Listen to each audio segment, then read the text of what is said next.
That's right. That's a very good point, Scott. You've done an excellent job of connecting the dots. He was a man in a hurry at that point in late 2006, early 2007, knowing that the ground was being, that the CIA and other intelligence agencies were in the process of cutting the ground out from under his case. And so, indeed, he was much more eager to find a casus belli in the alleged Iranian role in Iraq, which he could then use to push the line of let's provoke war with Iran. And of course, we know that he did then ultimately make a specific proposal within the bureaucracy, within the Bush administration in June of it was roughly June of 2007, which was to attack these bases in these IRGC bases, which were being connected with Iraq. Right, and not only that, to do an end run around the President of the United States, get the Israelis to start the war, right? Is that what you're talking about? That was one possibility, but I think that he really hoped to convince the President to do that, and that this was a very elaborate process that Cheney was using. And the key that I wanted to bring out here, was his alliance with Patraeus. Right. This was the key to everything he was planning to do after once Patraeus was chosen, and he was running into opposition from basically everyone in the Washington national security bureaucracy. Viewed this first draft of a military briefing in Baghdad as a means of advancing the Cheney case, and they pounced on it right away and said, we have to send this back and get it aligned with the other NIE, which was the NIE on Iraq, which was close to being finished in January of 2007, and that NIE was not going to support the case that Cheney was making. It was not going to support the idea that Iran was sending EFPs into the Shiite militiamen in Iraq. It was saying, we have evidence that they're training Shiite militiamen, but not that they are doing the EFPs themselves and sending them to Iraq. So basically, Petraeus' role was to go into Baghdad with the Cheney message, put out the briefing, and basically smash the strategy of the bureaucrats in Washington, which was to block Cheney's strategy of war against Iran. Now, what about, I'm sorry, I just said it and got it right. Casey and Pace, were they just not on board for this? Well, definitely, we don't know what Casey's position was explicitly, but we know that basically it was the people who had been sent out in late 2006, specifically Odierno, who were carrying Cheney's water, and that Casey at least was not overriding the bureaucrats in Washington. He was not overriding the Joint Chiefs of Staff. Definitely Pace was not on board. We know that. We know the Joint Chiefs were unhappy with the proposal that they were hearing from President Bush when they met in mid-December with Bush in the tank, and Bush said, what do you think of bombing the nuclear sites of Iran, using the Air Force to carry out basically a strategic bombing operation, and not just the nuclear sites, but the entire list of military targets in Iran. Mm-hmm. And the Joint Chiefs said, no, that's not a good idea.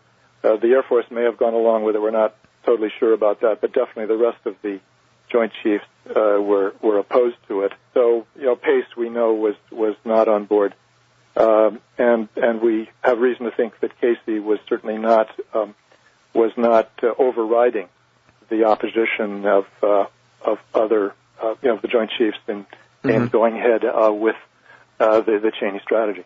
Well, and we were all really worried, right, in January. I guess you weren't quite as worried because you watched Rice talking to the I guess, the Washington Post State Department reporter and saying, nah, we're not going to bomb, it's going to be a while. The rest of us were freaking out, though, because they had not only put this yes man, Patraeus, who is obviously what they call a perfumed prince there inside the Pentagon, but they also had put this guy, Admiral Fallon, in charge. We didn't know too much about him, but that his career was based around naval aviation, and wouldn't he be the guy to put in place for airstrikes against Iran?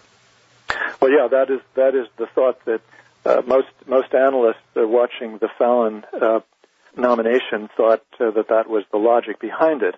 And indeed, that's because the Secretary of Defense, Robert Gates, had actually mentioned that in his explanation for why he nominated him.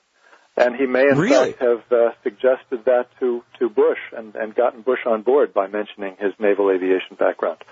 Later on, of course, Gates would mention that the reason he nominated him was because of his diplomatic prowess, his reputation for sort of carrying out military-to-military diplomacy in the Pacific, where he'd been think pack. Right. Yeah. It turned out he knew a little bit more about how to be a military overlord of nation states in differing regions besides just dropping bombs on them. Right. So we now understand much more clearly that Petraeus was really the key person who was being pushed by Cheney and his minions as the person who would do their bidding in Baghdad, and that Fallon was, on the other hand, the one who was being pushed by the Joint Chiefs and by Gates to block Petraeus' alliance with Cheney.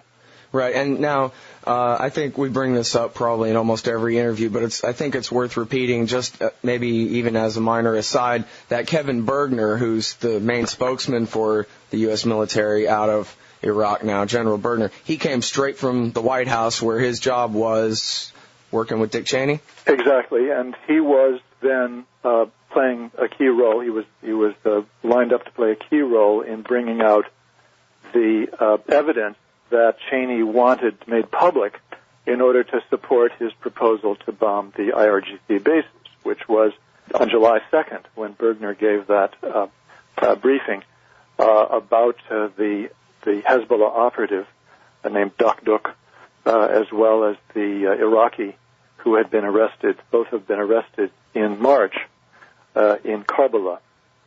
And they had, they were under interrogation for weeks and weeks. And finally, on July 2nd, Bergner announces that Dakduk has given detailed information about the training that the Iranians were providing in Iran to the militiamen of the Mahdi army, or at least of the Shi'ites. And that, of course, came days after basically the proposal by Cheney within the administration to bomb those IRGC bases. So, and then of course the same day you have Lieberman coming out publicly supporting, the bombing of the bases in Iran based on that Bergner press conference. So everything was all being set up by the Cheney staff and Cheney himself to forward his proposal to bomb Iran. And now, I'm sorry, can you repeat the name of that guy that the Lebanese deaf-mute guy is the one you're talking about, right? Yeah, that's Dakduk. D-A-Q-D-U-Q, I believe, is the way it was spelled. Okay, because I just had an image in my mind of a history textbook from the year 2035 where his picture is right next to the picture of al-Libi, who they tortured into saying that Saddam Hussein was training them how to hijack planes and make chemical weapons. Right. Well, we don't know, of course, anything about, in fact, what Dakduk actually said, but it is certain that he was regarded as the prize in terms of the Cheney strategy, that they thought, okay, this is what we'll put out, and this will disarm the opponents within the administration and advance the case for war against Iran. Is it fair to say that a lie is a really bad lie when Stephen Hadley, the National Security Advisor, refuses to sign on to it? Yeah, that's a pretty good clue. Well, when you have Gates, Rice, and Hadley all publicly, through either directly or through their spokesman, coming out and saying that this is untrue and that we can't support it. That's a very good clue that you have something big going on here, something really dangerous. And in this case, I think they were all very much alarmed about what they saw Cheney trying to do.